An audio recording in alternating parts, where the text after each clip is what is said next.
Hello बच्चों, good morning. कैसे सभी ठीक है? पढ़ाई कर रहे हैं अच्छे से?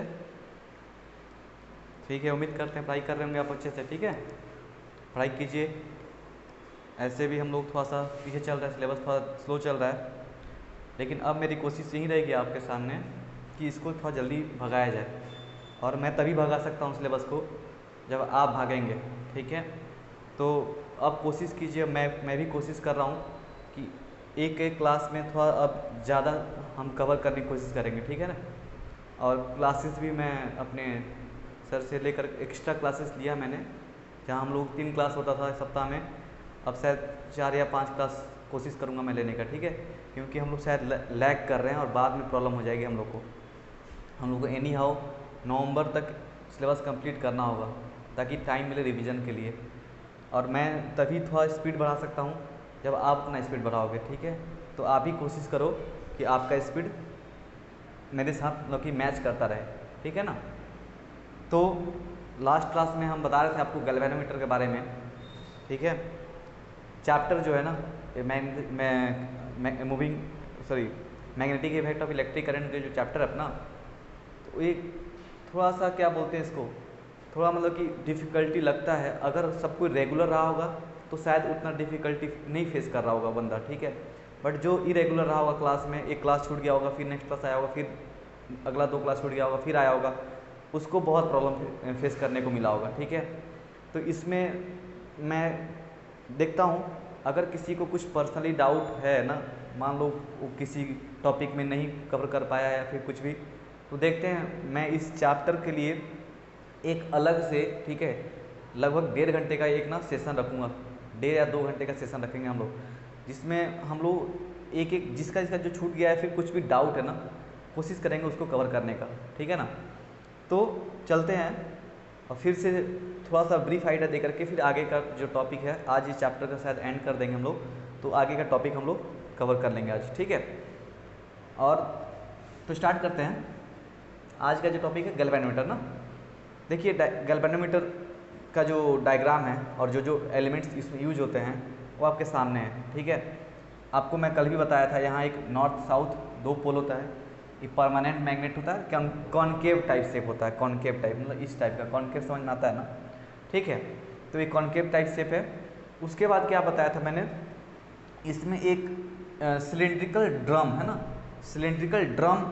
एक्चुअली ये आप समझ सकते हैं एक तरीके से, इसके पीछे है ना, एक 2D व्यू है, इसके पीछे तक ये आपको दिख रहा होगा। ठीक है, या फिर आप आगे तक समझ लो।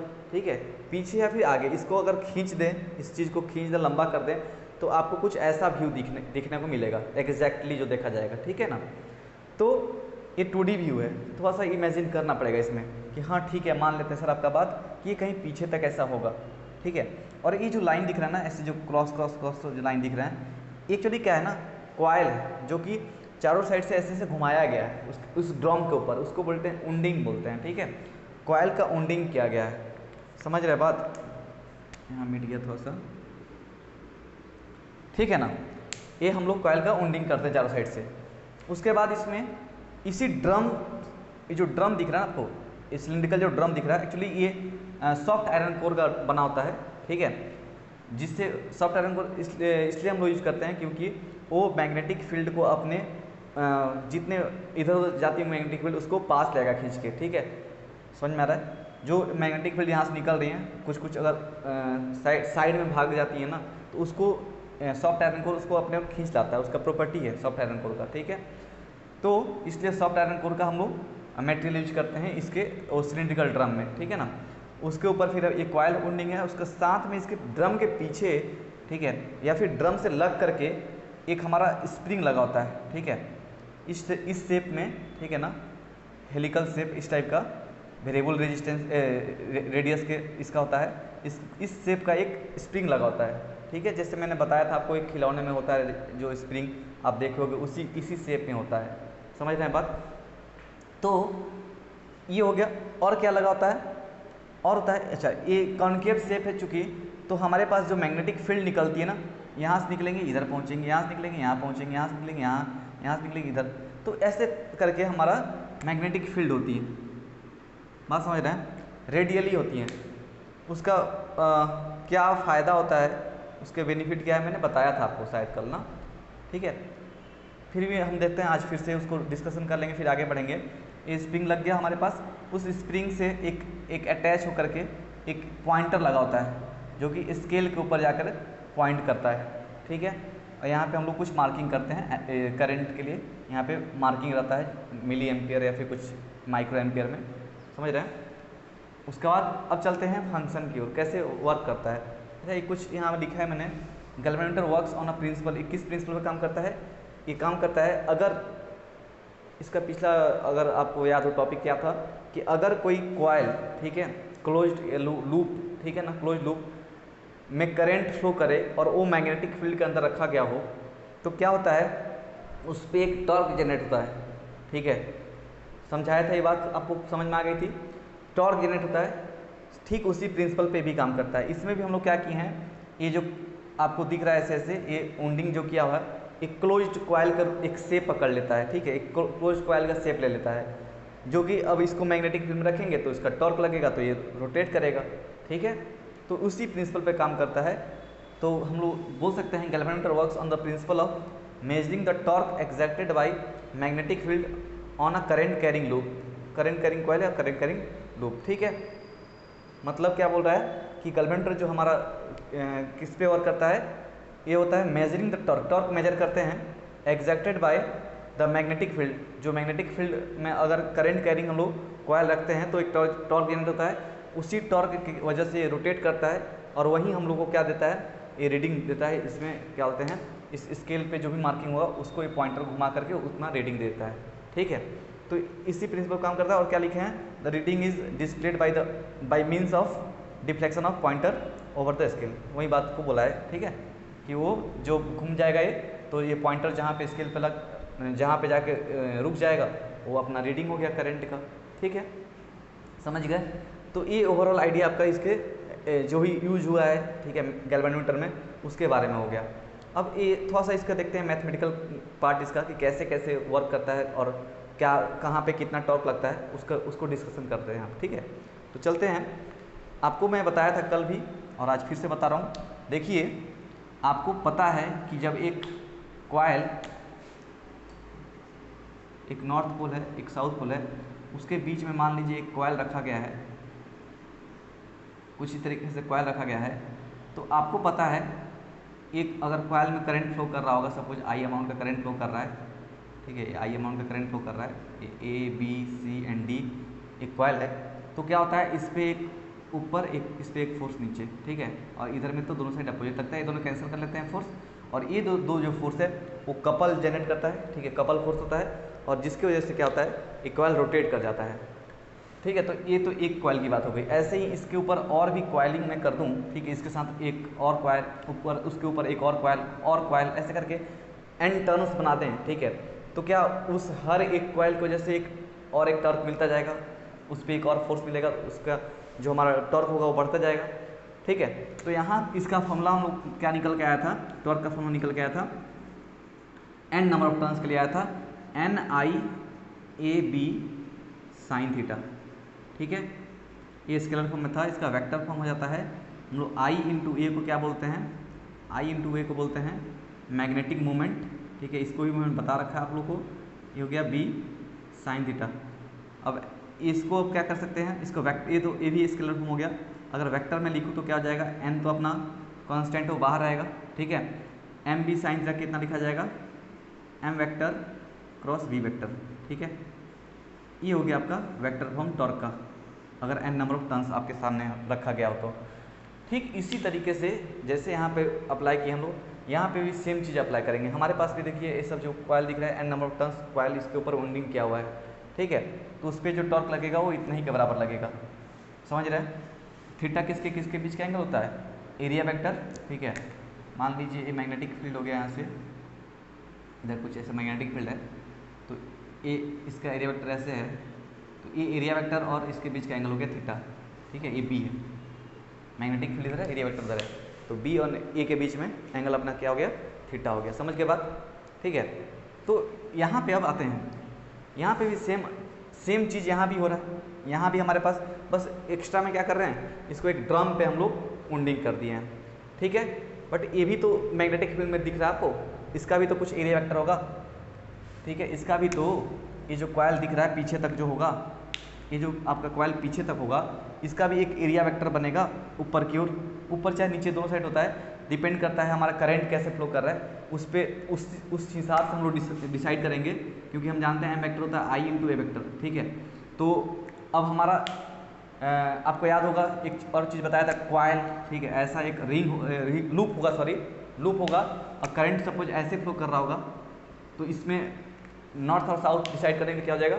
ऐसे अगर आप कर्ल कीजिएगा फिंगर तो थंब बाहर पॉइंट कर रहा है, तो ये जो बाहर का सरफेस होगा उस हमारा नॉर्थ की तरफ बिहेव करेगा, जो पीछे होगा साउथ, तो हमारा मैग्नेटिक मोमेंट कहाँ से होगा, साउथ से नॉर्थ की डायरेक्शन होगा, ठीक है। तो डिपेंड करता है करंट कैसे फ्लो कर रहा है उस पर हमारा एम जो है मैग्नेटिक मोमेंट है उसका डायरेक्शन डिपेंड करता है। हमारा एम इधर होगा तो एरिया वेक्टर भी उधर ही होगा जिधर एम होगा, ठीक है। तो ये है कहानी। अगर आपको थोड़ा वेक्टर इस समय क्लियर नहीं हो पाएंगे तो कन्फ्यूजन हो जाएगा, ठीक है, समझ रहे हैं बात। तो यहाँ ये कंसेप्ट समझ में आया, इसको मैं ऑलरेडी बता रखा है आपको, ठीक है, कि लूप की वजह से कैसे मैग्नेटिक मोमेंट आता है आपको मैंने बताया है, उसको एक बार देख लीजिएगा। तो इतना आप समझ पा रहे होंगे। और यहाँ करंट एंटी क्लॉकवाइज घूम रहा है, अगर क्लॉकवाइज घूमता करंट तो क्या होता है, क्लॉकवाइज घूमता तो अपना ये थंब में अंदर जाता, तो हम लोग समझ पाते, ठीक है, हम लोग समझ पाते कि इस सरफेस पे अगर ये रिंग इसको मैं बाहर निकाल रखूँ तो यहाँ पे अगर मैग्नेटिक फील्ड एंटर कर रहा है तो इधर से देखते तो यहाँ बाहर निकलते दिखता, तो इस साइड हो जाता इसी रिंग का, रिंग एक पतला सा होता है, रिंग का इस साइड होता है नॉर्थ और आपका इस साइड होता है साउथ, ठीक है। ये थोड़ा सा इमेजिन करना पड़ेगा आपको, समझ रहे हैं। और उसके depending on that north and south हम लोग डिसाइड कर रहे थे मैग्नेटिक मोमेंट कहाँ से कहाँ होगा, हमेशा साउथ से नॉर्थ की ओर पॉइंट करता है, ठीक है। तो ये आपको क्लियर हो गया। और जहाँ एम वेक्टर होगा वहीं ए वेक्टर होगा, तो यहाँ पे भी वही चीज़ हम बता रहे हैं आपको कि यहाँ पे समझिए एक कॉइल है, इसका करंट सपोज ऐसे फ्लो कर रहा है, तो एरिया वेक्टर यहाँ पे है, ये थीटा बना रहा है बी के साथ, तो हमारा tau equal to N I A B sine का हो गया, ठीक है। तो थीटा किसके बीच का एंगल हो गया, ए एंड बी। अब यहाँ पे आइए, यहाँ पे आइए, हमारे पास यहाँ भी तो एक कॉइल है, एक कॉइल ऐसे वाउंडिंग किया हुआ है, इसका भी तो कुछ एरिया वेक्टर होगा, करंट पे डिपेंड करेगा कि करंट कैसे फ्लो कर रहा है, ऊपर या फिर नीचे, ठीक है। फिलहाल मान लेते हैं ऊपर है, करंट ऐसे फ्लो कर रहा है जैसे एरिया वेक्टर कहाँ पॉइंट कर रहा है, ऊपर, ठीक है, ऊपर की ओर।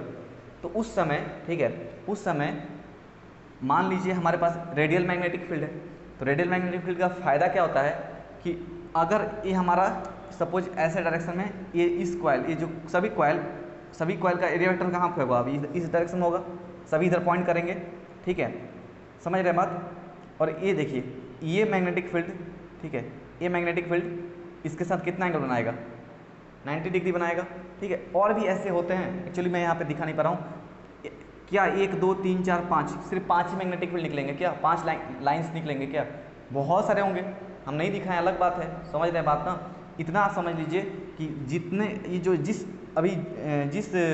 पोजीशन पे अलाइंड है ना, जिस पोजीशन पे अलाइंड है उसके हर एक पोजीशन पे ऐसा मैग्नेटिक फील्ड बनेगा कि एरिया वेक्टर और मैग्नेटिक फील्ड में एंगल 90 डिग्री ही बनेगा हमेशा, ठीक है। इसीलिए हम लोग रेडियल मैग्नेटिक फील्ड यूज करते हैं कि वो क्या करता है, ये ऐसे इसका जो कॉइल होगा जिस जगह पे भी होगा ना, सपोज अभी इस पोजीशन पे ऐसे है सब कॉइल, तो इसका एरिया वेक्टर और इसका मैग्नेटिक फील्ड ऐसे अरेंज करेंगे अपना अलाइन होंगे कि दोनों में एंगल 90 डिग्री बनेगा। सपोज एक अगर रोटेट कर गया तो मैं इस डायग्राम में थोड़ा सा इसको चेंज कर रहा हूँ, देखिएगा थोड़ा ध्यान से। मान लीजिए ये रोटेट कर गया तो कॉइल भी तो साथ में रोटेट करेगा, ये ड्रम जब रोटेट करेगा तो जो कॉइल लगे होंगे वो भी तो रोटेट कर जाएंगे, समझ रहे हैं, वो भी तो ऐसे रोटेट करेंगे ना। तो सपोज कीजिए कुछ रोटेट करके कैसे कर दूँ, ज़्यादा सब तो नहीं घुमाऊंगा, सब घुमाऊंगा तो कन्फ्यूज हैं आप लोग, फिलहाल मैं इस पर फोकस कराता हूँ आप लोगों को। सपोज ये वाला इस पोजीशन पे था, ये वाला इस पोजीशन पे था, इसी कॉइल के ऊपर मैं फोकस करा रहा हूँ, बाकी और भी तो होंगे घूमेंगे साथ उसके साथ, लेकिन एक पे ध्यान दीजिए, एक समझ जाएंगे तो बाकी आपको क्लियर हो जाएगा। इसका अब एरिया वेक्टर मान लीजिए यहाँ पे ये एरिया वेक्टर है, मैग्नेटिक फील्ड कहाँ था, ये वाला था, देखिए 90 डिग्री एंगल बना है।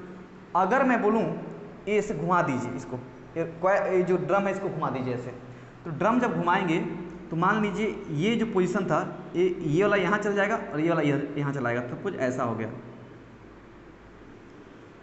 एकदम जो मिडल वाला ना उसको मैं घुमाया हूँ, ठीक है, मिडल वाला को घुमाया हूँ मैं, ये जो कॉइल है ये मिडल वाला कॉइल घुमाया। अब एरिया वेक्टर कहाँ गया, यहाँ पे आ गया एरिया वेक्टर, ठीक है। और का मैग्नेटिक फील्ड कहाँ पे है, देखिए वाला इधर है। फिर से देखिए एंगल कितना 90 डिग्री। तो ऐसे सभी कॉइल के साथ ऐसे ही होगा, सेम सिचुएशन रहेगा। जो सब घूमेंगे ना तो सभी का मैग्नेटिक फील्ड, जो रेडियल मैग्नेटिक फील्ड है, वो एरिया वेक्टर के साथ कितना एंगल बना लेगा, 90 डिग्री बना लेगा। तो इतना हम लोग समझ गए कि जो थीटा हमेशा यहाँ पे जो बनेगा ना इस जगह पे, फिलहाल जो हमारे पास सिचुएशन है, हमेशा क्या बनेगा, 90 डिग्री बनेगा। क्लियर हो पाए, ठीक है। तो यहाँ से टाउ इजिकल टू हम लोग क्या लिख सकते हैं, अगर थीटा 90 डिग्री हो जाएगा तो टाउ का फॉर्मूला हमारे पास क्या बन जाएगा, NI AB साइन थीटा कितना पुट कर दें, 90 डिग्री। 90 क्यों पुट के समझ में आया ना, ठीक है। तो यहाँ से अब क्या लिख सकते हैं, टाउ इजिकल टू क्या बन जाएगा, NIAB। यहाँ पे एक और चीज़ देखिए, इसको मैं ऐसे लिख सकता हूँ क्या, NAB इंटू आई।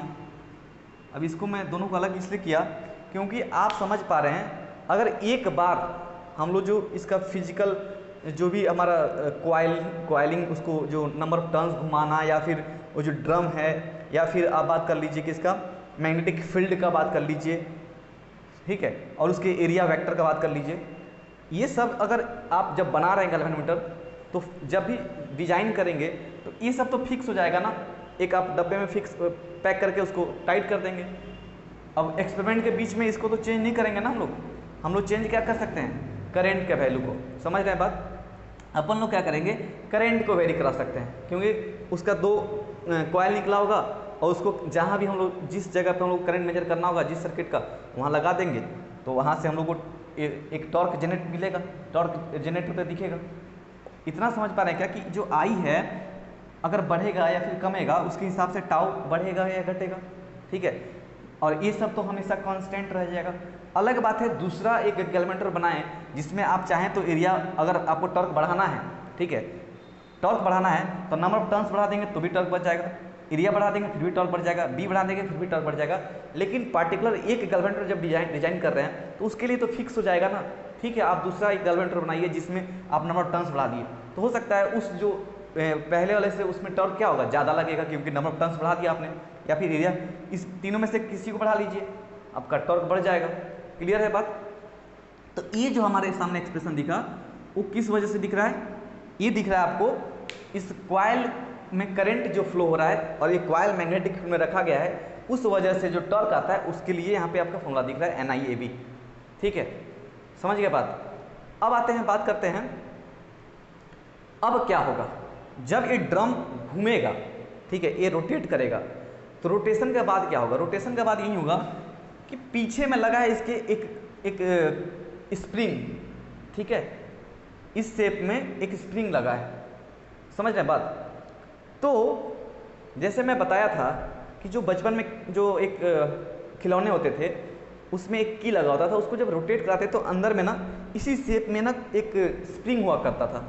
जब इसको रोटेट कराते हैं, ऐसे ऐसे गोल गोल घुमाते हैं, ठीक है, तो क्या होता है वो स्प्रिंग घूमता है, और स्प्रिंग घूमता है तो क्या होता है उसमें एक जैसे हम ऐसे घुमाएंगे ना, ठीक है, तो उसमें ठीक उल्टा डायरेक्शन में मैं आगे टॉर्क दिया, ठीक है, एक टॉर्क दिया मैंने, तो टॉर्क दिया तो उसमें क्या होता है एक ठीक अपोजिट डायरेक्शन में एक रीस्टोरिंग टॉर्क डेवलप हो जाता है, ठीक है, समझ रहे बात ना। अगर आप ऐसे घुमाएं, क्लॉकवाइज घुमा रहे हैं तो एंटी क्लॉकवाइज उसमें रीस्टोरिंग टॉर्क डेवलप होता है। मतलब कहने का है अगर आप की जब छोड़ देते थे तो उस रीस्टोरिंग जो टॉर्क रीस्टोर हो रहा है उसके अंदर, उस स्प्रिंग के अंदर, उसके वजह से वो खिलौना आगे या फिर पीछे या फिर कहीं भी चलता था, ठीक है। और डिपेंड करता था, ये भी आप एक बात समझिए, आप एक बार घुमा के छोड़ते थे तो आप क्या देखते थे कि जो भी खिलौना है, जो कार है, सपोज यहाँ से यहाँ तक आया, अगर आप 4 बार घुमा रहे हैं, ठीक है, तो वो कार आप देख पा रहे थे यहाँ से कुछ यहाँ तक आ जाता था, नहीं थोड़ा दूर यहाँ से कुछ ज़्यादा दूर तक जा पाता था, ठीक है। तो इस ऐसा क्यों होता था, आप सोचिए ऐसा क्यों होता था। इसलिए होता था क्योंकि आप जितना घुमाओगे, जितना टॉर्क दोगे, उसमें रीस्टोरिंग टॉर्क बढ़ता जाएगा, ठीक है। और ये आप घुमा रहे हो तो क्या कर रहे हो, आप ऐसे ऐसे रोटेट जब करा रहे हो तो क्या कर रहे हो, उस की का एंगल चेंज कर रहे हैं आप, है ना। जो फाई है, आप फाई ले लीजिए, थीटा ले लीजिए, जो भी लेना ले लीजिए, बस इतना समझिए क्या ऐसे घुमा रहे हैं तो एंगल को चेंज कर रहे हैं। तो जितना एंगल चेंज होगा उतना ही रीस्टोरिंग टॉर्क बढ़ेगा। समझ रहे बात?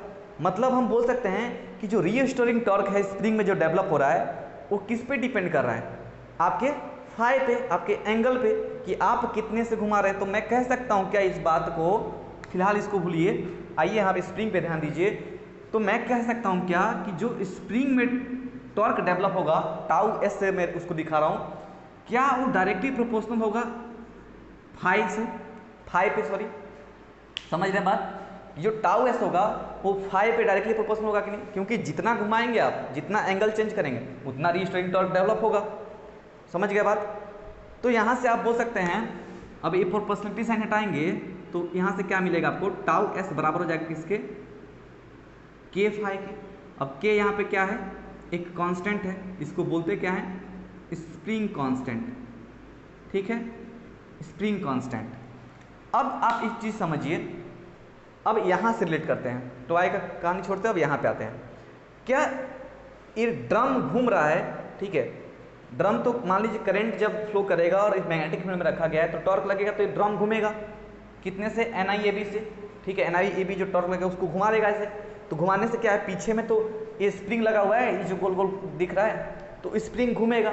अभी जस्ट बताया कि स्प्रिंग घूमने से क्या होता है, जैसे ड्रम ऐसे घूमेगा तो स्प्रिंग में एक रीस्टोरिंग टॉर्क पीछे की ओर डेवलप होता रहता है।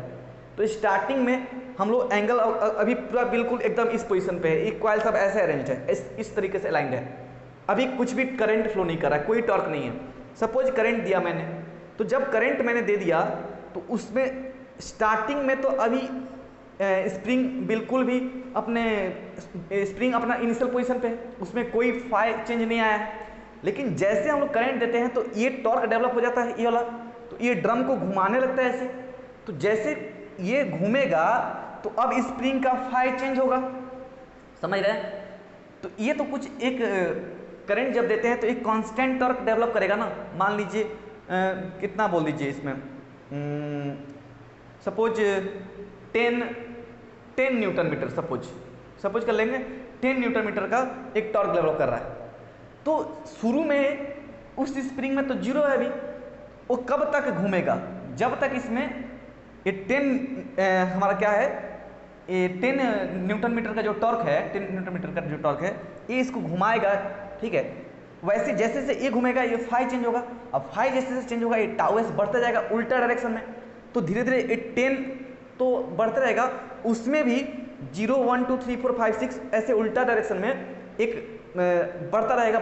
ये कब तक घूमेगा, जब तक कि वो अपना 10 ना कर ले वैल्यू। इसका 10 है और ये जब घुमाने लगेगा इसको तो ये भी तो धीरे धीरे उसके साथ साथ फाई चेंज होने लगेगा। अब फाई जैसे जैसे चेंज होगा उसमें टाउ एस स्प्रिंग का जो हमारा क्या बोलते हैं रीस्टोरिंग टॉर्क भी तो बढ़ने लगेगा। तो एक समय आएगा कि ये लोग इक्विलिब्रियम को अचीव कर लेंगे, मतलब ये जो 10 इधर से लगाएगा वो भी 10 इधर से लगाएगा, तो वहाँ पे रुक जाएगा। ये पॉइंटर यहाँ पे आके सपोज कुछ यहाँ पे ऐसे रुक जाएगा। शुरू में यहाँ पे था, ये जैसे घूमने के साथ फाई चेंज हुआ, फाई उल्टा लगा रहा है। जैसे 10 उल्टा लग गया, ये 10 जनरेट किया था, सपोज 10 उल्टा लग गया, उस समय पे रुक जाएगा एकदम वहीं। अब यहाँ पे अब जो मार्किंग हुआ रीडिंग बता देगा कि वहीं आपका करंट फ्लो कर रहा है। ऐसे ही होता है करंट मेजरमेंट, समझ गए बात? तो हम लोग अगर बात करें इक्विलिब्रियम पे, ठीक है, एट इक्विलिब्रियम में क्या होगा, आपका टाउ एस इक्वल हो जाएगा किसके, टाउ के, ठीक है। स्प्रिंग जो हमारा टॉर्क स्प्रिंग के अंदर जो होगा वो इसके टॉर्क से बराबर हो जाएगा। उस समय हम बोल सकते हैं कि K phi will be equal to NIAB। यहाँ से आप एक और चीज़ देख सकते हैं कि फाई जो होगा वो किस पे डिपेंड करेगा, NIAB डिवाइड बाई के, ठीक है।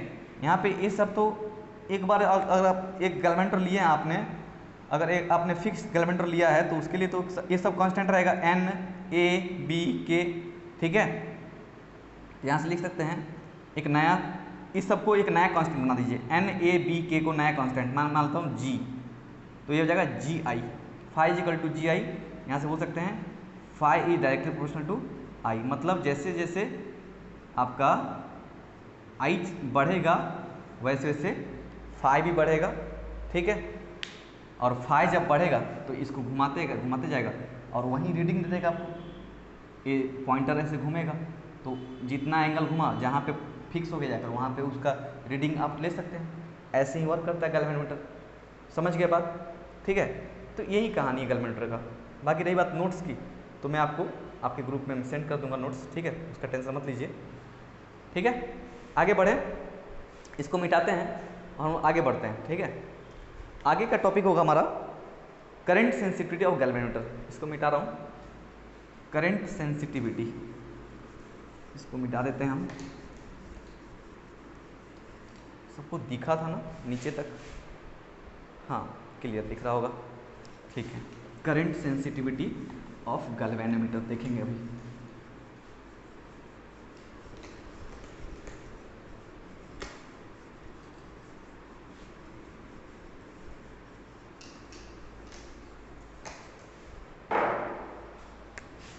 नेक्स्ट टॉपिक होगा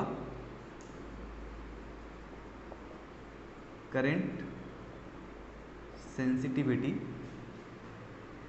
ऑफ अ गैल्वेनोमीटर।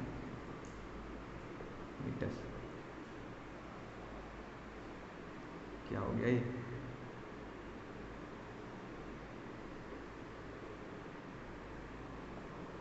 गैल्वेनोमीटर, ठीक है। तो इसका डेफिनेशन का बात करूं मैं, तो डेफिनेशन क्या हो जाएगा कि ये क्या होता है,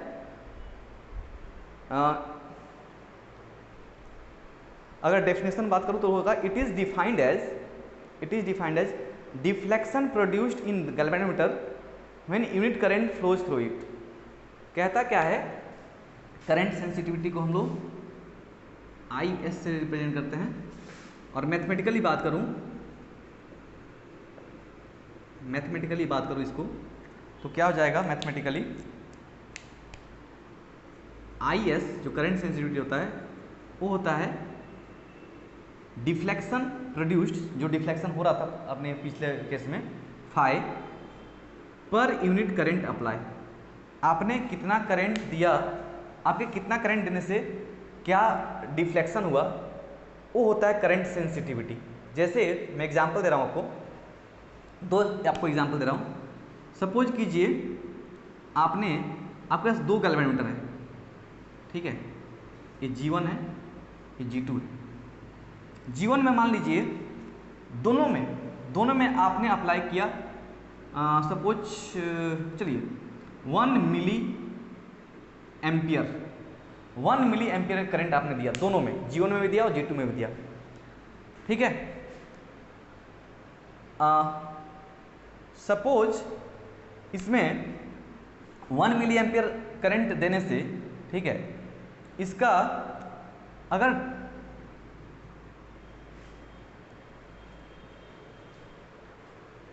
हाँ ठीक है, इसमें आपने दिया 1 मिली एम्पियर करंट देने से इसका अगर डिफ्लेक्शन, ठीक है, जो फाई अगर ज़्यादा हो जाता है, अगर इसमें φ1 बोल दूँ, इसको φ2 बोल दूँ, ठीक है, अगर मैंने दिया 1 मिली एम्पियर, इसको भी मैंने यहाँ पे नीचे में 1 मिली एम्पियर दिया, इसमें भी 1 मिली एम्पियर दिया, अगर इसका अगर φ1 ज़्यादा हो जाता है φ2 से, तो हम कह सकते हैं कि डिफ्लेक्शन जो करंट सेंसिटिविटी होगा वो G1 का ज़्यादा होगा, G2 का कम होगा।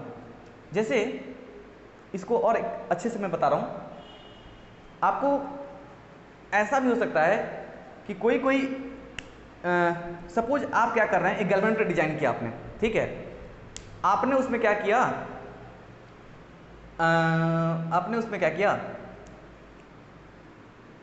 सपोज 1 एम्पियर करंट दे दिया, ठीक है, लेकिन पॉइंटर अपने जगह पे ही है, ठीक है, तो डेंजर हो सकता है ना। मेरा कहने का मतलब है, सपोज आपने एक गैल्वेनोमीटर तैयार किया, ठीक है, गैल्वेनोमीटर तैयार किया जिसमें आपने देखा फाई इक्वल टू हमला क्या निकल गया था, क्या निकला था, NAB I/K, NAB I/K। अब क्या कर रहे हैं हम, क्या कर रहे हैं गैल्वेनोमीटर में एक अप्लाई कर दिए हैं करंट, ठीक है, दिख रहा है, एक अप्लाई कर दिए हमने, मान लीजिए 1 एम्पियर करंट दे दिया, ठीक है, 1 एम्पियर करंट देने के बाद भी फाई में कोई चेंज नहीं आया, ठीक है, तो क्या वो अच्छा गैल्वेनोमीटर कहलाएगा क्या? गैल्वेनोमीटर डिजाइन किस लिए किया गया है? छोटा से छोटा करंट मेजरमेंट करने के लिए। अगर आपने ऐसा डिजाइन किया एन ए बी और के को ऐसे बना के आपने बढ़ाया कि मान लीजिए आप के का जो वैल्यू है खूब बढ़ा दिए, के का वैल्यू जो स्प्रिंग कांस्टेंट आपका जो था के, अगर ये बढ़ाएंगे तो फाई क्या होगा? घट जाएगा। ठीक है, मतलब आपका डिफ्लेक्शन होगा ही नहीं, करंट देते रहिए जितना देना है। मान लीजिए आप करंट बढ़ा रहे हैं लेकिन फाई भी खूब बढ़ा दिए, इसके कमरे ये भी और ज़्यादा बढ़ा दिए, तो क्या होगा? अगर आपने के बढ़ाया तो फाई तो पूरा घटा देगा। आप जितना करंट देते रहिए वो घूमेगा ही नहीं, पॉइंटर शो इन करेगा, तो करंट आ गया 1 एम्पियर और आपको डिफ्लेक्शन 0 दिखा रहा है। आपने छू दिया सर्किट को, आप तो समझेंगे कि करंट फ्लो नहीं कर रहा है। ठीक है, आप ऐसे सर्किट छू दिया अपने नेकेड अपने हाथ से ऐसे छू दिए, करंट मार देगा, झटका मार देगा तुरंत। ठीक है, इसलिए करंट सेंसिटिविटी, अब मैं बात करूं, अब आप शायद अच्छे से समझ पाएंगे कि अगर मान लीजिए 1 मिली एम्पियर करंट अगर मैं इस G1 में दिया, ठीक है, और G2 में भी दिया, अगर उस समय मान लीजिए ये φ1 डिफ्लेक्ट कर गया, φ1 मतलब ज़्यादा हो गया, ठीक है, ये दोनों 0 0 पे था, φ1 डिफ्लेक्ट हो गया, लेकिन ये डिफ्लेक्ट नहीं हुआ, अभी भी वहीं पे है जहाँ पे था, तो किसका सेंसिटिविटी अच्छा है? कौन अच्छा गैल्वेनोमीटर है? ऑब्वियसली G1, क्योंकि 1 मिली एम्पियर यहाँ पे भी दिया, 1 मिली एम्पियर यहाँ पे भी दिया, लेकिन उसी 1 मिली एम्पियर पे ये डिफ्लेक्शन शो कर दिया। 1 मिली एम्पियर का करंट दिखा रहा है, वो नहीं दिखा रहा है, वो बोल रहा है कि नहीं भैया अभी तो करंट फ्लो ही नहीं किया है, तो वो तो सेंसिटिव नहीं है ना। सेंसिटिव समझ रहे हैं बात, कि किसी को हल्का सा कुछ कीजिए तुरंत उसको, जैसे बहुत लोग सेंसिटिव होता है, कुछ भी थोड़ा सा बात बोल लीजिए तो उसको बुरा लग जाता है। ठीक है, वैसे ही है, इसको थोड़ा सा भी करंट दिए तुरंत डिफ्लेक्ट कर गया, ये नहीं किया। रीजन क्या है कि आपने कैसा गैल्वेनोमीटर बनाया है, ठीक है, उस पर डिपेंड। तो हम लोग को गैल्वेनोमीटर कैसा चाहिए? जिसका करंट सेंसिटिविटी अच्छा हो ना खराब हो? ऑब्वियसली अच्छा होना चाहिए। तो हम लोग ऐसे इसको सेट करते हैं इस वैल्यू को कि हमारा फाई जो है पर यूनिट करंट बढ़ने की अच्छा मिले, ठीक है, कम से कम करंट में भी डिफ्लेक्शन शो कर दे, ऐसा हम लोग डिजाइन करते हैं गैल्वेनोमीटर को। और इसलिए करंट सेंसिटिविटी जो टर्म आया वो इसी को समझाने के लिए आया कि जिसका करंट सेंसिटिविटी ज़्यादा अच्छा है उसका वो गैल्वेनोमीटर ज़्यादा अच्छा है, जिसका करंट सेंसिटिविटी कम है या फिर नहीं है तो आपका गैल्वेनोमीटर अच्छा नहीं है। समझ गए बात ना? ठीक है, इसलिए हम लोग करंट सेंसिटिविटी ऑफ गैल्वेनोमीटर का डिस्कशन करते हैं, बताते हैं। तो आप समझ गए करंट सेंसिटिविटी क्या कहलाएगा? It is defined as deflection produced in a galvanometer per unit current applied. ठीक है, एक unit current either 1 milli ampere चाहे 1 माइक्रो एम्पियर, जो भी करंट यूनिट करंट समझ रहे ना, मिली एम्पियर हो सकता है, माइक्रो एम्पियर हो सकता है। तो किसी आप गैल्वेनोमीटर में मान लीजिए 1 यूनिट करंट अप्लाई किए, उसमें क्या डिफ्लेक्शन आ रहा है, ठीक है, यदि अच्छा डिफ्लेक्शन ज़्यादा है तो अच्छा गैल्वेनोमीटर, डिफ्लेक्शन कम शो कर रहा है तो अच्छा गैल्वेनोमीटर नहीं है, वो खराब गैल्वेनोमीटर है। ठीक है, मतलब कि कहने मतलब वो उतना अच्छा नहीं है, इफेक्टिव नहीं है, जिसमें फाई ज़्यादा अगर शो करेगा। दो एक कंपेरिजन कर रहा हूँ मैं, ठीक है, दो G1 G2 को आप सोचिए फिलहाल कि अगर मान लीजिए 1 मिली एम्पियर करंट दिए थे, इसमें डिफ्लेक्शन शो कर दिया, ठीक है, इसमें अभी तक नहीं किया, तो ये अच्छा है, वो खराब है, क्योंकि ये हम लोग को 1 मिली एम्पियर करंट दे रहा है। मान लीजिए एक एम्पियर पे जाकर डिफ्लेक्शन शो कर रहा है, ठीक है, तो क्या बीच में क्या सर्किट में करंट ही फ्लो नहीं किया है? क्या किया है, बट वो अच्छा गैल्वेनोमीटर नहीं है, वो शो ही नहीं कर पा रहा है कि करंट। लेकिन ये क्या करेगा, 1 मिली एम्पियर से जैसे आप करंट अप्लाई किए, 1 milli ampere, 2 milli ampere, 3 milli ampere, ऐसे करके आपको शो करना स्टार्ट कर दिया है। ठीक है, तो ये ज़्यादा अच्छा गैल्वेनोमीटर है, इसका करंट सेंसिटिविटी अच्छा है, इसका खराब है। ठीक है, तो करंट सेंसिटिविटी का जो टॉपिक है क्लियर हुआ। Current sensitivity of galvanometer is defined as deflection produced in galvanometer per unit current applied. अगर इसका ऐसा यूनिट की बात किया जाए तो क्या हो जाएगा? ऐसा यूनिट ऑफ करंट सेंसिटिविटी क्या हो जाएगा? डिफ्लेक्शन तो कितना, इसको लिखते हैं रेडियन, ठीक है, रेडियन पर एम्पियर। ठीक है, रेडियन पर एम्पियर, समझ गए? तो यहाँ से अगर आप इस फॉर्मूला को थोड़ा सा और एलाबोरेट करेंगे, थोड़ा सा और इसको एक्सपेंशन करेंगे, IS फाई का फॉर्मूला क्या होता है? NIAB सॉरी एन, इसको ऐसे लिखते हैं NIAB, ठीक है, NIAB बाय K इंटू ए, नीचे में I, तो I से I कट जाएगा, तो IS का फॉर्मूला क्या बन जाएगा? NAB by K। आप यहाँ से क्या देख पा रहे हैं? करंट सेंसिटिविटी मतलब गैल्वेनोमीटर का अच्छा करना होगा तो क्या करना पड़ेगा हम लोग को क्या करना पड़ेगा जी?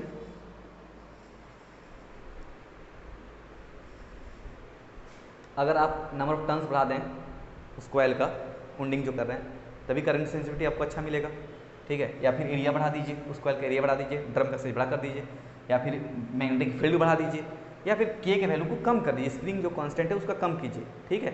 स्प्रिंग कांस्टेंट अगर कम कर लेंगे तो फिर भी काम बन जाएगा आपका, समझ गए बात, ठीक है। तो ये है आपका कहानी, यहाँ से आप लिख सकते हैं इस बात को, ठीक है। आगे बढ़ा जाए, ठीक है। एक आता है, इसको मिटाता हूँ मैं, एक आता है वोल्टेज, ऐसे जैसे करंट सेंसिटिविटी है ना, वैसे आता है वोल्टेज सेंसिटिविटी। वोल्टेज सेंसिटिविटी क्या होता है, वही सेम चीज़ है, ज़्यादा इसमें अंतर नहीं है। इसमें मैं उसके लिए यहाँ पे करंट की जगह पे लिख दे रहा हूँ voltage, voltage sensitivity, voltage sensitivity. ये कैसे होगा मैथमेटिकली, क्या लिख सकते हैं इसको मैथमेटिकली, हम लोग क्या लिखेंगे, वोल्टेज सेंसिटिविटी को वी एस से लिखते हैं, इसको लिखेंगे V S is equal to क्या आ जाएगा, voltage per unit current applied, sorry deflection produced per unit voltage applied, sorry गलती हो गया, फाई बाई वी, ठीक है। वोल्टेज कैसे लिखेंगे, वोल्टेज सेंसिटिविटी क्या बोलेंगे, deflection produced per unit voltage applied, ठीक है, deflection produced per unit voltage applied. फिर वहाँ से हम लिख सकते हैं वही चीज़, समझ रहे ना बात। मान लीजिए आपके पास 2 गैल्वेनोमीटर है, इसमें मान लीजिए आपने वोल्टेज कोई भी 1 मिली वोल्ट का वोल्टेज अप्लाई किया, और 2 आपके पास गैल्वेनोमीटर, मान लीजिए अभी 1 मिली वोल्ट इसमें भी दिए, इसमें भी दिए, मान लीजिए ये वोल्ट शो कर रहा है 1 मिली वोल्ट का, वो नहीं कर रहा है, तो ये ज़्यादा अच्छा है, इसका वोल्टेज सेंसिटिविटी ज़्यादा अच्छा है, उसका ख़राब है, समझ रहे ना, वही चीज़ एकदम उससे रिलेट कर सकते हैं आप। तो यहाँ से आप समझ आगे बढ़ते हैं, फाई की जगह पे हम जानते हैं क्या लिखते हैं, NIAB बाई के इंटू वी, ठीक है। और आप जानते हैं V इजिकल टू क्या लिख सकते हैं, IR, जगह NIAB बाई के इंटू वी की जगह पे IR, आई से आई कट जाएगा, क्या बन जाएगा, NAB बाई के इंटू 1/R, ठीक है। तो यहाँ से आप देख सकते हैं VS जो होगा वोल्टेज सेंसिटिविटी, अगर बढ़ाना हो किसी गैल्वेनोमीटर का अच्छा करना हो तो इधर आप N बढ़ा लीजिए, A बढ़ा लीजिए, सॉरी N नहीं बढ़ा सकते, एक चीज़ देखिए यहाँ पे N नहीं बढ़ा सकते हैं, A बढ़ाएंगे तो VS बढ़ेगा, B बढ़ाएंगे तो VS बढ़ेगा, या K को कम करेंगे तो VS बढ़ेगा। लेकिन अगर N बढ़ाएंगे तो क्या होगा, देखिए नंबर ऑफ टर्न्स बढ़ाएंगे जितना जितना, R भी तो बढ़ने लगेगा, तो ऊपर का वैल्यू बढ़ रहा है, A भी बढ़ रहा है, तो ओवरऑल वैल्यू तो कुछ भी चेंज नहीं आएगा ना। जैसे जैसे आप नंबर ऑफ टर्न्स बढ़ाएंगे रेजिस्टेंस भी तो बढ़ता रहेगा, तो A भी बढ़ा, ये बढ़ा तो इसको कोशिश करेगा घटाने का, लेकिन उसके साथ साथ ये भी तो बढ़ रहा है ना, नंबर ऑफ टर्न्स बढ़ा रहे हैं, जब आप नंबर ऑफ टर्न्स बढ़ाएं तो VS बढ़ सकता था, लेकिन साथ में R भी तो बढ़ेगा। पिछला केस में ऐसा नहीं था, नंबर ऑफ टर्न्स पे डिपेंड कर रहा था करंट सेंसिटिविटी, क्योंकि उसमें रेजिस्टेंस का टर्म नहीं था। लेकिन यहाँ पे आप देख पा रहे हैं जैसे जैसे नंबर ऑफ टर्न्स बढ़ाएंगे वैसे वैसे R भी तो बढ़ेगा, तो ये चाहेगा इसको बढ़ाना और R बढ़ेगा तो इसको जाएगा घटाना, तो दोनों प्रोपोर्शन होकर ओवरऑल कोई चेंज नहीं करेंगे। तो हमारा जो भी VS होगा वो चेंज किसकी वजह से होगा, एक तो एरिया से, एक B से और एक K से। K घटाएंगे, A और B बढ़ा देंगे तो VS अपना बढ़ जाएगा, ठीक है, वोल्टेज सेंसिटिविटी बढ़ जाएगी आपकी। SI यूनिट की बात किया जाए क्या हो जाएगा, ये हो जाएगा डिफ्लेक्शन रेडियन पर वोल्ट, ठीक है, रेडियन पर वोल्ट हो जाएगा। बाकी उसका आप directly proportional inversely proportional question आएगा तो कर लेंगे ना, उसमें तो कोई तकलीफ नहीं है, ठीक है। ये हो गया आपका, यहीं तक है आपका वोल्टेज सेंसिटिविटी और करंट सेंसिटिविटी का कहानी इतनी तक है। अब हम चलेंगे आगे बढ़ेंगे और बात करेंगे हम लोग conversion of galvanometer to ammeter. मान लीजिए आपको क्या करना, आप गैल्वेनोमीटर तो मान लीजिए आप जानते हैं कि स्मॉल करंट को मेजर करता है, ठीक है, लेकिन अगर हम लोग को मान लीजिए लार्जर करंट मेजर करना हो तो कैसे करेंगे, ठीक है, वहीं अभी देखने जा रहे हैं। एमीटर में कन्वर्ट करेंगे। एमीटर जानते हैं लार्ज करंट को मेजर करता है और गैल्वेनोमीटर बहुत छोटा छोटा करंट को मेजर करता है। तो हम लोग को यूज ऐसा करना है कुछ सर्किट में, उसमें कुछ ऐसे चेंज लाने हैं जिससे गैल्वेनोमीटर क्या हो जाए, कन्वर्ट हो जाएगा इसमें एमीटर में। तो हेडिंग डालेंगे conversion of galvanometer to ammeter, ठीक है। तो देखिए गैल्वेनोमीटर का जो सिंबल होता है, ठीक है, कुछ ऐसे दिखाते हैं हम लोग, जी, ठीक है।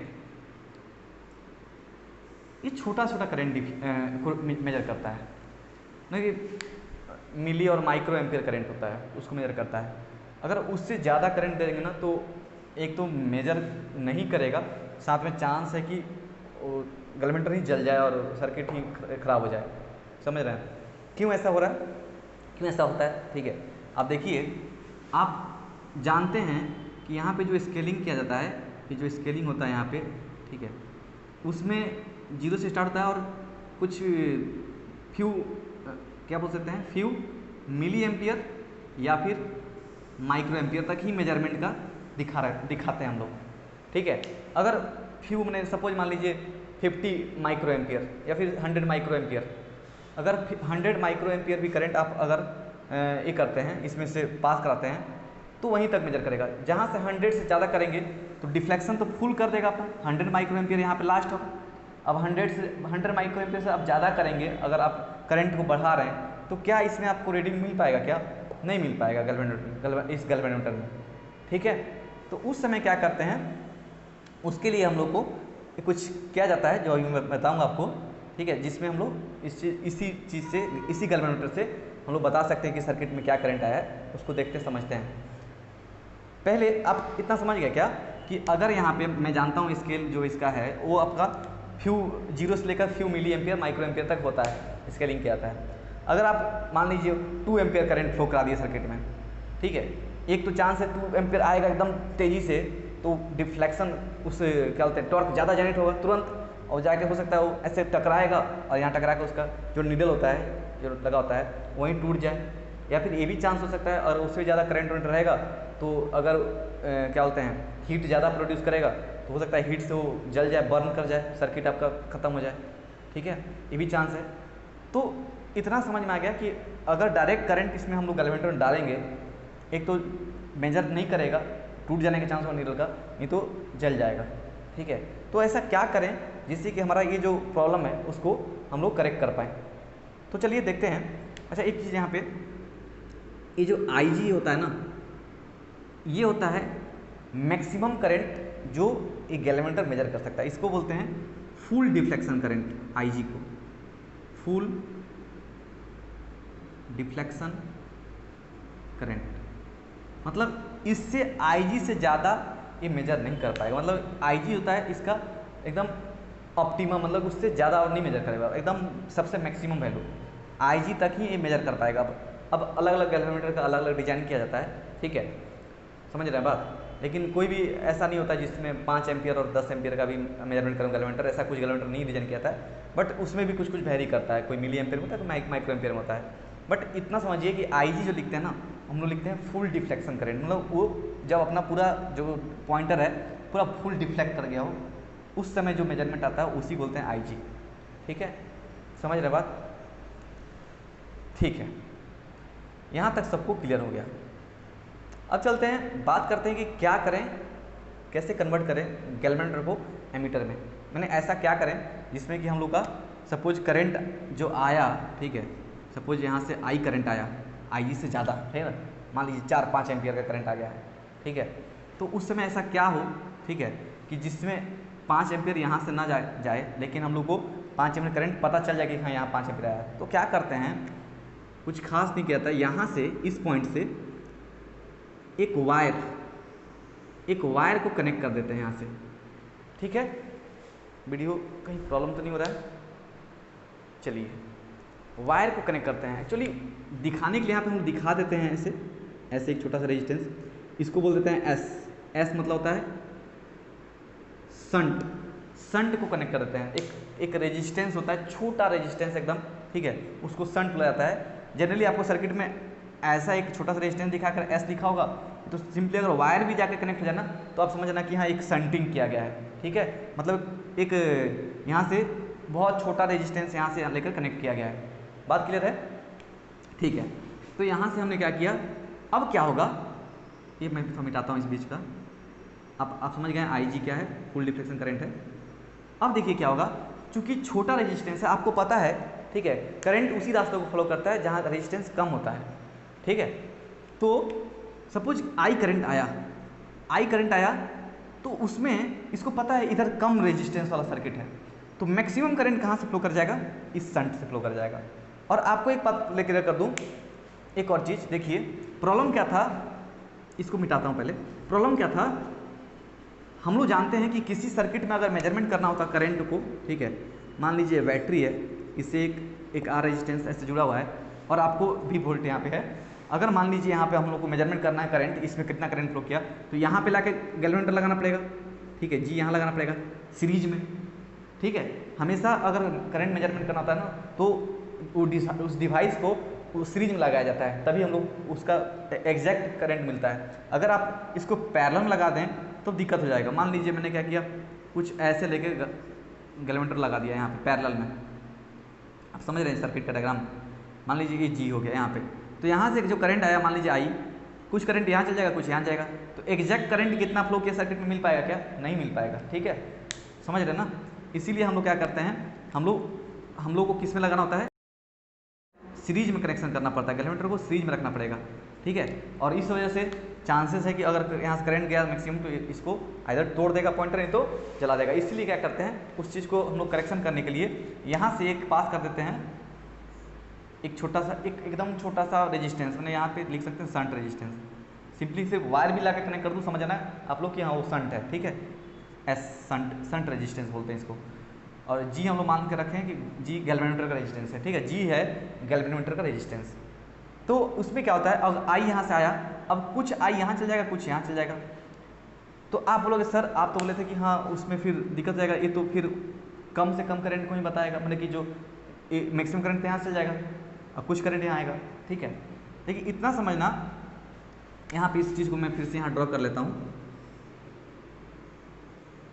यहाँ पे ड्रॉ कर लेते हैं। मान लीजिए आई करंट यहाँ से आया, आई जी यहाँ से गया, तो आई माइनस आई जी इधर से जाएगा, ठीक है, और ये एस है शंट है, और ये जी गैल्वेनोमीटर का रेजिस्टेंस है।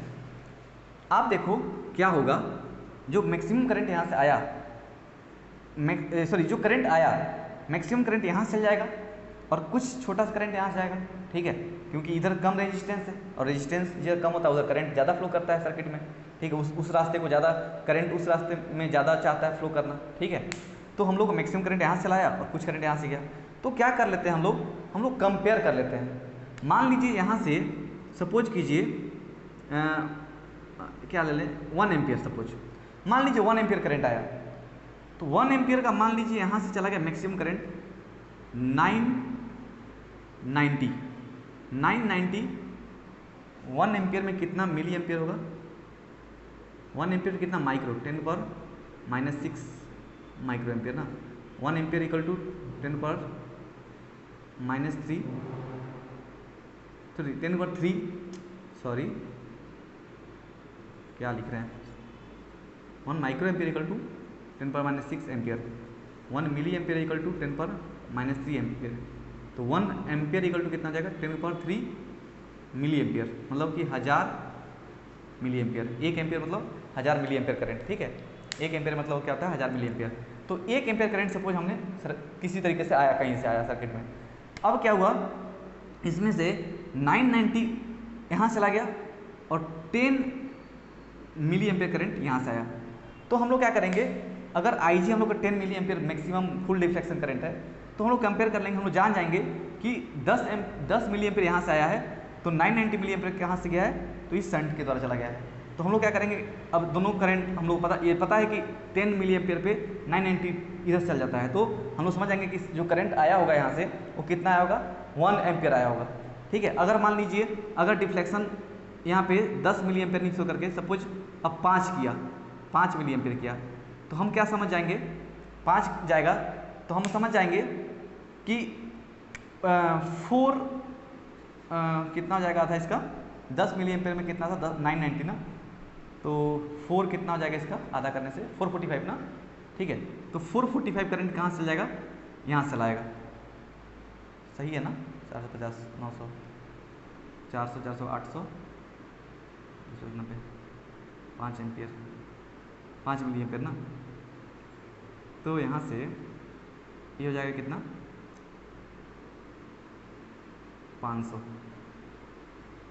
400 95 495 सॉरी, हाँ 495 मिली एम्पेयर करंट यहाँ से आएगा। अगर 5 मिली एम्पेयर यहाँ से आएगा तो यहाँ से 495 मिली एम्पेयर आएगा। मतलब एक कंपेयर कर लेते हैं हम लोग, तो हम समझ जाएंगे यहाँ से कितना करंट आया होगा। इसका 10 मिली एम्पेयर के लिए 1 एम्पियर आया था, तो 5 मिली एम्पेयर के लिए कितना आएगा 0.5 एम्पियर, आधा 1/2 एम्पियर। ठीक है, तो ऐसे करके कंपेयर किया जाता है।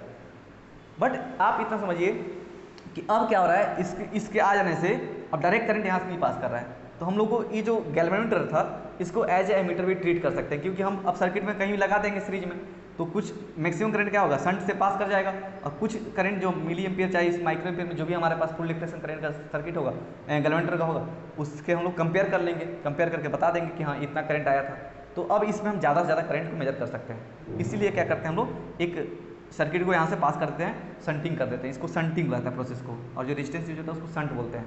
ठीक है, तो यहाँ से अब अगर आप केवीएल लगाएंगे, अगर आप यहाँ से केवीएल लगाएंगे तो क्या हो जाएगा, इस सर्किट में केवीएल लगाएंगे तो आप जानते हैं केवीएल लगाने का तरीका, इसके अक्रॉस अगर एक करंट यहाँ से जा रहा है तो यहाँ पे जहाँ करंट एंटर करता है वहाँ प्लस, जहाँ निकलता है माइनस, यहाँ से करंट ऐसे जा रहा है तो इस शंट के प्लस, यहाँ माइनस, और इस वाले लूप में अगर मैं केवीएल लगाऊँ तो क्या लग जाएगा, यहाँ से लिए सपोज तो जाने से सेकेंड वाला साइन लेते हैं, यहाँ से आएगा minus I G into resistance कितना है जी, और यहाँ से सब इधर आएंगे तो क्या जाएगा plus I minus I G into S is equal to कितना हो जाएगा 0। यहाँ से अगर आगे बढ़ूँ, इधर मैं दिखाता हूँ, जगह नहीं होगा नीचे में, शायद दिखेगा नहीं आपको। यहाँ से आप देखिए, अगर आपको निकालना हो शंट का वैल्यू, ठीक है, कितना रेजिस्टेंस यूज किया जाए, तो क्या हो जाएगा, ये हो जाएगा आई G into ji bye I minus I जी, ये है आपका टोटल शंट का वैल्यू। ठीक है, और यहाँ से आई जी निकालना हो तो आई जी भी निकाल सकते हैं, कोई बड़ा चीज़ नहीं है। इसको इधर ले जाएगा, इसको तोड़ दीजिए, आई जी को कॉमन लेकर के फिर निकाल सकते हैं आप यहाँ से। ठीक है, कैसे क्या बोल रहा हूँ देख रहा ना, ये मैं बोल रहा हूँ आई जी इंटू जी, यहाँ पे क्या है आई G into G plus I into S minus I G into S. यहाँ से आई जी पास ले आइए, आई जी को कॉमन लेकर के फिर डिवाइड कर दीजिए, यहाँ से आई जी का वैल्यू मिल जाएगा कि कितना डिफ्लेक्शन करंट हम लोग, अगर मान लीजिए शंट आपको इतना दिया है और इतना वो डिजाइन किया जाता है उस हिसाब से। शंट मान लीजिए आपको पता है कि इतना यूज कर रहे हैं, करंट आपको मेजर करने के लिए मान लीजिए आप डिजाइन करना चाहते हैं 10 एम्पियर करंट, तो उसके हिसाब से आप वैल्यू पुट करेंगे तो आपको मिल जाएगा कि फुल डिफ्लेक्शन करंट कितना रखें यहाँ पे हम लोग। ठीक है, या फिर आप समझिए यहाँ पे आपको मान लीजिए 10 एम्पियर करंट मेजर करना है और फुल डिफ्लेक्शन मान लीजिए 10 मिली एम्पियर का है, तो आपको एस का वैल्यू क्या सेट करना पड़ेगा उसको यहाँ से आप पा सकते हैं। ठीक है, तो ऐसे करके हम लोग कन्वर्सन करते हैं किसका, गैल्वेनोमीटर को एमीटर में। ठीक है, समझ गए, नोट्स में भेज दूंगा, टेंशन मत लीजिए, बट मैथमेटिकल पार्ट समझ में आ गया। ठीक है, इसको मिटाते हैं, अब चलते हैं, बात कर लेते हैं जल्दी से, टाइम बहुत हो गया है, लेक्चर ड्यूरेशन बहुत ज़्यादा लेंदी हो जाएगा, फिर तो दिक्कत हो जाएगा। करते हैं इसको जल्दी से, यहाँ पे लिख देते हैं क्या चीज़, वोल्ट मीटर लिख देता हूँ जल्दी से मैं, वोल्ट मीटर करने के लिए क्या करते हैं, जैसे मान लीजिए यहाँ पे एक रेजिस्टेंस आर है, यहाँ से एक बैटरी है, आपने अप्लाई किया, V इक्वल टू, यहाँ पे पोटेंशियल ड्रॉप कितना होगा, यहाँ पे पोटेंशियल पूछूँ, ठीक है, आपको पता है वोल्ट मीटर हमेशा पैरेलल में लगता है, जैसे एमीटर सीरीज में लगता है ना, तो वोल्ट मीटर को किस में लगाया जाता है, सर्किट के जहाँ जिसके अक्रॉस हमको जिस टर्मिनल के अक्रॉस वोल्टेज चाहिए होता है उसके पैरेलल में लगा देते हैं हम लोग। ठीक है, तो यहाँ पे मान लीजिए वोल्ट मीटर लगा दिया आपने, ठीक है, तो यहाँ पे रीडिंग कितना देगा, कितना वोल्टेज शो करेगा, I इंटू आर। ठीक है ना, समझ रहे हैं। लेकिन अगर क्या करें हम लोग, इसकी जगह पे आपको पता है यहाँ से एक सेकेंड सर्किट इसी का बनाता हूँ मैं, इधर में एक बैटरी है, फिर वहीं सेम रेजिस्टेंस आर है, ये आर है, ये भी अप्लाई किए हैं, मान लीजिए यहाँ से करंट आई जा रहा है, आई करंट जा रहा है यहाँ से। अब मैंने क्या किया, इस जगह पे गैल्वेनोमीटर यहाँ लगा दिया, तो क्या होगा आपको पता है, यहाँ से करंट तो डिवाइड होगा ही, ठीक है, और ये जो करंट यहाँ से कुछ आई जी इधर जाएगा, ठीक है, क्योंकि डिफ्लेक्शन मैक्सिमम आई जी तक ही शो करेगा, आई जी इधर से जाएगा, बाकी करंट इधर से जाएगा। तो अब ये कितना शो करेगा, अगर मैं पूछूं वोल्टेज वी डैश यहाँ पे इसके अक्रॉस वोल्टेज ड्रॉप गैल्वेनोमीटर कितना शो करेगा, वो बोलेगा कितना वैल्यू है, आई जी इंटू जी के बराबर है। ठीक है, जी इसका क्या है, गैल्वेनोमीटर का रेजिस्टेंस है, तो करंट गया आई जी और इसका रेजिस्टेंस जी है, तो वी डैश ये कितना शो करेगा वोल्टेज, ये शो करेगा I G into G, V is equal to I R, तो आई जी इंटू जी तो वोल्टेज शो करेगा कौन, बोलेगा इसके अक्रॉस वोल्टेज ड्रॉप हुआ है कितना, आई जी इंटू जी। लेकिन आप समझिए कि क्या इसके across I G into G voltage drop हुआ होगा क्या, ये तो आई जी तो बहुत छोटा करंट होगा, ठीक है, जी तो खैर छोटा है ही, तो ये तो बहुत छोटा सा वैल्यू शो करेगा, समझ रहे ना बात, क्लियर हो पा रहा है। आई जी मान लीजिए कितना मिली एम्पियर में होगा, लेकिन यहाँ पे आप समझ पा रहे हैं, सपोज आपने दिया 10 वोल्ट का करंट, ये वोल्टेज दिया, मान लीजिए 5 ओम का रेजिस्टेंस लगाया, तो करंट कितना फ्लो करेगा, V is equal to I R, I equal to V by R, 2 ampere का करंट फ्लो करेगा। लेकिन यहाँ पे मैक्सिमम करंट कितना जा सकता है, 10 से चलो 100 माइक्रो एम्पियर लेते हैं, चाहे 100 मिली एम्पियर ले लो मैक्सिमम, ठीक है, तो 100 मिली एम्पियर इंटू जी का वैल्यू खुद छोटा होगा, तो क्या आपको वी डैश का वैल्यू उसके बराबर मिलेगा क्या, ठीक है, आपको पता, आप खुद देखो यहाँ पे V इजिकल टू कितना, आपको 10 वोल्ट का ड्रॉप यहाँ पे दिख रहा है, आपको दिख रहा है ना वोल्टेज कितना ड्रॉप होगा रेजिस्टेंस के अक्रॉस, 10 वोल्ट का, लेकिन ये गैल्वेनोमीटर कितना शो करेगा, शायद 10 वोल्ट नहीं शो करेगा, 10 से कम करेगा, यही दिक्कत हो जाता है इसके साथ, ठीक है। तो इसके लिए क्या करते हैं हम लोग, इसके लिए क्या किया जाए कि हम लोग का वो वैल्यू मिल जाए, मैंने जो हमारा वोल्टेज ड्रॉप यहाँ पे हो रहा है वो एक्जैक्टली हम लोग वहाँ पे रीड कर पाएँ गैल्वेनोमीटर का यूज करके। तो उसके लिए करते क्या है, एक इसके सीरीज में, गैल्वेनोमीटर के सीरीज में एक और हाई रेजिस्टेंस हम लोग लगा देते हैं, एक और कैपिटल, इसको कैपिटल आर नहीं बोल के, इसको मैं चेंज करता हूँ, इसको मैं करता हूँ क्या बोलता हूँ, इसको आर डैश बोलो, क्योंकि ऑलरेडी ये आर ना हर जगह यूज होता है, इसलिए मैं यहाँ पे आर करना चाहूँगा, तो आर डैश यहाँ भी कर सकता था मैं, कोई ऐसा बात नहीं। जी के साथ एक रेजिस्टेंस हम लोग बहुत ने कि हैवी रेजिस्टेंस लगा देते हैं, हाई रेजिस्टेंस का वैल्यू यहाँ पे इसके साथ गैल्वेनोमीटर के साथ सीरीज में कनेक्ट कर देते हैं, ठीक है। तो उससे क्या होता है, हमको तो पता है फुल डिफ्लेक्शन करंट आई जी है, तो उतना करंट आएगा, आई जी से ज़्यादा करंट हम लोग आएगा नहीं उधर, ठीक है। और अब क्या हो जाएगा, अब वी डैश का वैल्यू कितना आएगा फिलहाल, अब इस समय वी डैश का वैल्यू कितना आएगा, आप बताओ, ये तो पहले का केस था, अब कितना आएगा वी डैश का वैल्यू, वी डैश में पूछूँ इसके अक्रॉस कितना वोल्टेज ड्रॉप दिखाएगा, तो वो कितना दिखाएगा, इसके साथ एक और हम लोग रेजिस्टेंस जोड़ दिए आर, तो इसमें इसका इक्विवेलेंट रेजिस्टेंस कितना हो जाएगा, आर प्लस जी, समझ रहे हैं, और करंट कितना जा रहा है आई जी, तो वी हमारा जो अभी जो आएगा वी का वैल्यू, वी न्यू डैश बोल दीजिए, वी न्यू डैश कितना आ जाएगा, वो जाएगा, मैं समझाने के लिए लिख रहा हूँ, बट आप चाहें तो सिंपली वी लिख सकते हैं, बट समझाने के लिए इसके इस फर्स्ट सिचुएशन, सेकेंड सिचुएशन जो अभी यहाँ पे दिख रहा है, और ये थर्ड सिचुएशन, यहाँ पे था कि V is equal two volt meter से आई आर दिख गया, क्योंकि आई करंट यहाँ से जा रहा है तो ये वोल्टेज ये दिखा देता है कि हाँ यहाँ से आई आर करंट है, लेकिन यहाँ तो आई जी करंट जाएगा, आई जी जाएगा यहाँ पे आई जी इंटू जी दिख रहा है, तो बहुत छोटा वोल्टेज आप देख पा रहे हैं, 10 वोल्ट अप्लाई कर रहे हैं, 2 एम्पियर करंट यहाँ जा रहा है, तो यहाँ 10 वोल्ट ड्रॉप होना चाहिए था, लेकिन यहाँ पे 10 वोल्ट ड्रॉप नहीं दिखा रहा है, छोटा करंट इंटू जी करेंगे तो कितना बहुत 0.1 0.2 वोल्ट के हिसाब से आएगा, लेकिन यहाँ पे ड्रॉप तो 10 वोल्ट का हो रहा है, ठीक है। उसको करेक्ट किया, क्या किए, इसमें हम लोग एक रेजिस्टेंस लगा दिए आर इसके साथ सीरीज में, उससे क्या हो गया, वी न्यू जो डैश आया वो कितना हो गया, I G into equivalent resistance कितना हो जाएगा, या फिर आप ऐसे लिख सकते हैं, ये हो गया I G into G plus I G into R, V new dash आपको जैसे लिखना लिख सकते हैं, I G into G plus I G into R, यहाँ से भी न्यू डैश कितना निकल के आएगा, ये आएगा आई G into G plus are, ठीक है। अब क्या होगा, अब एक तो आई जी इंटू जी हम लोग को मिला, साथ में आई G into are heavy resistance होगा, बहुत ज़्यादा रेजिस्टेंस होगा, ठीक है। सपोज 1000 ओम रेजिस्टेंस लगा दिए आप, तो 1000 ओम्स इंटू मान लीजिए 10 मिली एम्पियर करंट, तो आप उसको मल्टीप्लाई करेंगे तो कुछ एक वैल्यू मिलेगा, ज़्यादा वैल्यू, मतलब ऐसा हो जाता है, मतलब हम लोग एक हैवी रेजिस्टेंस जोड़ेंगे, आर का वैल्यू मान लीजिए 1000 ओम ले रहे हैं, और इसमें 10 मिली एम्पियर भी करंट जा रहा है, suppose 10 milli ampere, 10 milli ampere मतलब कितना एम्पियर, 10 × 10⁻³ मतलब 10⁻² एम्पियर, तो इसको मल्टीप्लाई करेंगे तो कितना आ जाएगा, ये लगभग कितना आ जाएगा, 2 0 से 2 0 जाएगा तो 10, देखिए ना कि उसके आसपास पहुंच गया कि नहीं वैल्यू। हैवी रेजिस्टेंस जोड़ने से क्या फ़ायदा हुआ कि आपको एक यहाँ पे ड्रॉप जो था अब ज़्यादा मिलने लगा, मतलब ये जो रीडिंग आपको अब दिखेगा यहाँ पे, वो अब पता चलेगा एग्जैक्ट यहाँ पे क्या ड्रॉप हुआ, अब यहाँ पे आप बता सकते हैं न्यू डैश के हिसाब से, ठीक है।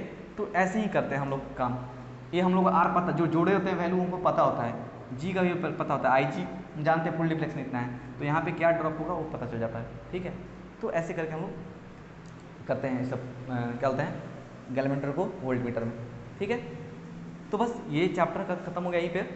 अब नेक्स्ट चैप्टर हम लोग मैग्नेटिज्म इन मैटर स्टार्ट करेंगे। इसमें जो भी डाउट होगा हम लोग एक सेशन रखेंगे, मैं बोल रहा हूँ ऑलरेडी बोला हूँ कि इस चैप्टर के लिए 1-1.5 घंटे का बहुत लंबा सा सेशन रखेंगे, जिसमें हम लोग आपको जो जो पर्सनल डाउट होगा आप पूछ सकेंगे। ठीक है, और उसमें हम आपको क्लियर कर देंगे जो चीज़ें। ठीक है, यहीं पे आज के लेक्चर एंड करते हैं। ठीक है, चलिए फिर, थैंक यू।